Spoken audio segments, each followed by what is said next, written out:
Good morning student. आज हम question करेंगे अध्याय 3 से निबंधात्मक क्वेश्चन नंबर 5 है। केंद्र तथा राज्यों के बीच तनाव के कारणों का उल्लेख कीजिए। जैसा कि हमने क्वेश्चन नंबर 4 के अंदर पढ़ा था, केंद्र तथा राज्यों के बीच प्रशासनिक और आर्थिक जो संबंध है उनका वर्णन पढ़ा था। तो तनाव के भी लगभग यही कारण हैं। वहाँ जो हमने पढ़ा था कि केंद्र सरकार धन के मामले में, राज्य सरकारें धन के मामले में केंद्र सरकार के ऊपर निर्भर करती हैं। तो केंद्र सरकार हमेशा ये भेदभाव करती है कि यदि विपक्ष की यदि पार्टी की यदि सरकार है तो वो क्या करती है, उस राज्य सरकार के साथ भेदभाव करती है। दूसरा हमने पढ़ा था कि जो आय के साधन थे, राज्य सरकार के आय के स्रोत हैं वो कम हैं, लेकिन हमेशा इनकी मांग रहती है, तनाव बना रहता है कि इनकी जो आय के स्रोत हैं वो बढ़ने चाहिए। फिर प्रशासनिक अधिकारियों की बात आती है, यदि उच्च न्यायालय के न्यायाधीशों की बात आती है, राज्यपाल की नियुक्ति की बात आती है, तो उनकी नियुक्ति केंद्र सरकार के द्वारा, राष्ट्रपति के द्वारा प्रधानमंत्री सलाह से की जाती है। यानी वो कहने का मतलब वो केंद्र सरकार के एजेंट के रूप में कार्य करते हैं। हमेशा वो केंद्र सरकार का पक्ष लेते हैं। यदि किसी मामले के ऊपर यदि कोई विवाद है या अपोजिट पार्टी की सरकार है, स्टेट गवर्नमेंट है, तो वहाँ पर हमेशा ये विवाद बना रहता है कि वो क्या करता है, वो राज्य सरकार को नीचा दिखाने का प्रयास करती है। तो हम क्वेश्चन की स्टार्ट करते हैं क्वेश्चन को। तो जो यहाँ तक जो मार्क किया है सिर्फ हम यहीं तक लिखेंगे, आगे लिखने की आवश्यकता नहीं है। तो पहला जो क्वेश्चन है, संविधान द्वारा केंद्र तथा राज्यों में शक्तियों का विभाजन किया गया है। यह विभाजन संघ के पक्ष में, यानी संघ है, केंद्र सरकार क्या है, शक्तिशाली है, अर्थात संघीय सरकार को राज्यों के मुकाबले में बहुत अधिक शक्तिशाली बनाया गया है। यानी कहने का मतलब है, जो तीन जो विषय दिए गए हैं, संघ सूची के विषय हैं, राज्य सूची के विषय हैं और समवर्ती सूची के विषय हैं। संघ सूची के अंदर सबसे महत्वपूर्ण विषयों को शामिल किया गया है जो राष्ट्रीय हित के लिए है। अब समवर्ती सूची की यदि हम बात करें तो उसके अंदर दोनों सरकारें मिलकर कार्य कर सकती हैं या कानून बना सकती हैं, लेकिन यदि विवाद का मामला आता है, विवाद उत्पन्न होता है, तो उसके ऊपर कानून बनाने का अधिकार भी केंद्र सरकार के पास चला जाता है। तो यहाँ पर फिर क्या लिखेंगे, इन सरकारों ने राज्यों को और अधिक शक्तियाँ देने की मांग की है। यहाँ पर इन नहीं लिखेंगे, यहाँ पर लिखेंगे राज्य सरकारों ने और अधिक शक्तियाँ देने की मांग की हैं, जिससे केंद्र तथा राज्यों में संघर्ष आरंभ हो गया। या ये कह सकते हैं जिसके कारण केंद्र तथा राज्य सरकारों के बीच में संघर्ष होता रहता है। संघ तथा राज्यों के बीच संघर्ष अथवा तनाव के मुख्य कारण निम्नलिखित रहे हैं या हैं, जो इस प्रकार से। नंबर 1, वित्तीय समस्या, यानी इसके बारे में हमने पढ़ा था कि वित्त के लिए, धन के लिए हमेशा राज्य सरकार को केंद्र सरकार के ऊपर निर्भर रहना पड़ता है। तो राज्य सरकार हमेशा मांग करती है कि उनके आय के स्रोत बढ़ाए जाएं, या फिर आप ये बात बताइए आपको कि अपोजिट या विपक्षी दल की यदि किसी राज्य में सरकार है तो केंद्र सरकार उनके साथ भी भेदभाव करती है। यदि हम एक एग्जाम्पल लें, राजस्थान का एग्जाम्पल, राजस्थान में एट प्रेजेंट कांग्रेस की सरकार है और केंद्र सरकार क्या है, में कौन है, बीजेपी सरकार है। तो यदि वित्त की बात आती है तो ये हमेशा क्या करेंगे, पैसे की मदद में कमी करेंगे, ताकि ये सरकार, राज्य सरकार कम विकास के कार्य न कर पाएँ और आगे सत्ता का फ़ायदा कौन उठाए, बीजेपी सरकार उठाए। तो ये एक एग्जाम्पल है। तो इसमें क्या लिखा, केंद्र तथा राज्यों के बीच तनाव का एक मुख्य कारण वित्त रहा है। राज्य सरकारों को सदा यह शिकायत रहती है कि उन्हें जन कल्याण या विकास के अनेक कार्य करने पड़ते हैं और उनकी आय के साधन बहुत कम हैं।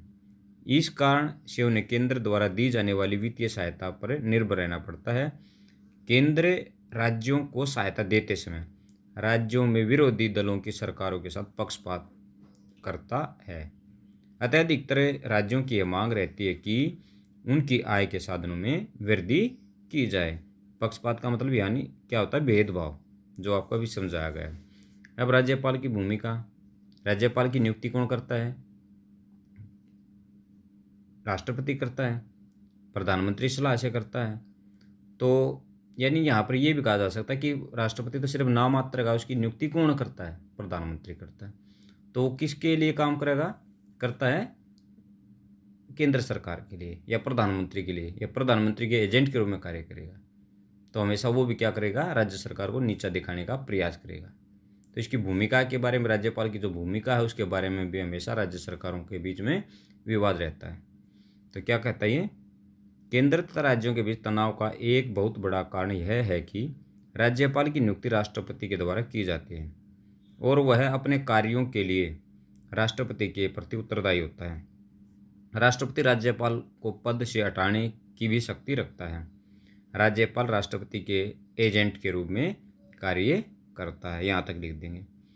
इसके बाद होता है नौकरशाही की भूमिका, यानी जो आईएएस, आईपीएस, आईसीएस जो अधिकारी होते हैं उनकी नियुक्ति भी केंद्र सरकार के द्वारा की जाती है और वो हमेशा केंद्र सरकार के दिशा निर्देश पर कार्य करते हैं, राज्य सरकार के नहीं।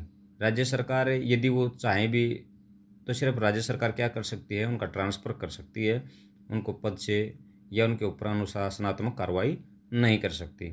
तो इसलिए वो राज्य सरकार की न मानकर ये अधिकारी केंद्र सरकार की बातों को मानते हैं। तो क्या लिखेंगे यहाँ पर? भारत में राज्यों के उच्च अधिकारी अखिल भारतीय प्रशासनिक सेवाओं यानी आईएएस के सदस्यों में से नियुक्त किए जाते हैं, जिन पर राज्य सरकारों का पूरा नियंत्रण नहीं होता। उनकी नियुक्ति केंद्रीय सरकार द्वारा की जाती है। इसलिए राज्य सरकारों की यह मांग रही है कि उन सभी कर्मचारियों पर जो राज्य में काम कर रहे हैं, राज्य सरकार का ही नियंत्रण होना चाहिए। अब नेक्स्ट क्वेश्चन है, पॉइंट इसका, कानून और व्यवस्था की समस्या। ये है, संविधान के अनुसार कानून तथा व्यवस्था को बनाए रखना राज्य सरकार का दायित्व है, परंतु केंद्रीय सरकार किसी भी राज्य में शांति एवं व्यवस्था को बनाए रखने के लिए केंद्रीय सुरक्षा पुलिस यानी सीआरपीएफ भेज सकती है। राज्य सरकारों का यह विचार रहा है कि केंद्र राज्यों में सशस्त्र सेनाएं तभी भेजनी चाहिए जब राज्य सरकार द्वारा ऐसी मांग की जाए।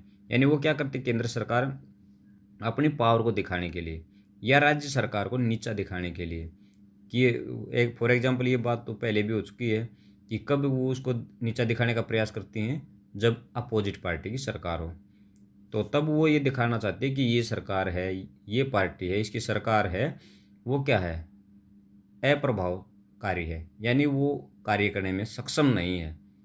तो इसलिए वो इस प्रकार के कार्य करती है।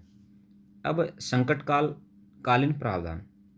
संविधान के अनुच्छेद 356 के अनुसार केंद्र सरकार राज्य की विधायी एवं प्रशासनिक सत्ता अपने हाथों में ले सकती है। इस प्रावधान का प्रयोग राज्य में संवैधानिक तंत्र की विफलता की स्थिति में होता है। यह कदम राज्य के राज्यपाल की रिपोर्ट के आधार पर उठाया जाता है। अब आपको इसके बारे में पता है, राज्यपाल किस प्रकार का कदम उठाएगा और क्यों उठाएगा? ये वही बात फिर आती है, जिन राज्यों में विरोधी दल की सरकार को बर्खास्त किया जाता है उनके द्वारा केंद्र पर सदा ही पक्षपात का आरोप लगाया जाता है। इसके बाद ये पॉइंट लिखेंगे। इसके बाद आता है आपका पॉइंट नंबर 6, दलीय कारण। दलीय भावना के कारण भी केंद्र राज्यों पर तथा राज्य केंद्र पर दोषारोपण यानी दोष लगाते रहते हैं, विशेष रूप से उस समय जब केंद्र में एक दल की सरकार हो तथा राज्य में किसी दूसरे दल की हो। तो ये दलीय कारण भी हो सकते हैं। अब आता है आपका पॉइंट 7, केंद्रीय कानूनों का कार्यान्वयन। संविधान के अनुच्छेद 256 तथा 257 केंद्र को यह अधिकार देते हैं कि वह राज्य सरकारों को संसद के अनुसार कार्य करने तथा राज्य के कार्यकारी अधिकारी के प्रयोग के बारे में आदेश दें। अब अन्य फुटकर कारण है, जल विवाद है, भाषा का विवाद है, यानी नदियों का जल की बात आई यहाँ पर, नए राज्य का निर्माण है, तो ये राज्यों की सीमाओं के बारे में हमेशा क्या रहते हैं, प्रश्न चिन्ह होते हैं। यानी कभी भी यदि कोई भी राज्य का गठन करना है, नया राज्य का गठन करना है, राज्यों में विभाजन किया जाता है, तो उसके बारे में भी हमेशा क्या रहते हैं, विवाद बना रहता है। तो आज ये आपका लास्ट क्वेश्चन था निबंधात्मक। कल वाली जो हमारी वीडियो होगी थोड़ा उसके अंदर हम सारांश रूप से यानी जो मौखिक रूप से कुछ क्वेश्चन रिवाइज करेंगे, लघुतरात्मक क्वेश्चन है। तो तब तक के लिए धन्यवाद। आपका दिन मंगलमय हो।